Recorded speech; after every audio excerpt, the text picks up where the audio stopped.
伝説は語る。イース。かつてこの地上に栄華を誇った理想郷。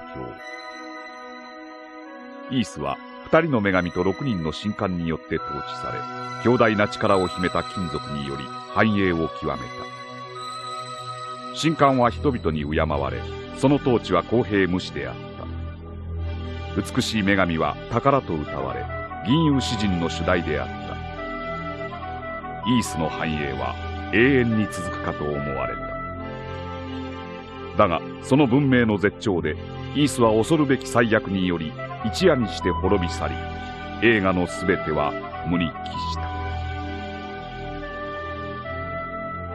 それから700年の長きにわたって伝説は沈黙を守り続けてきた。そして今再び伝説は語り始める。新たなイースを。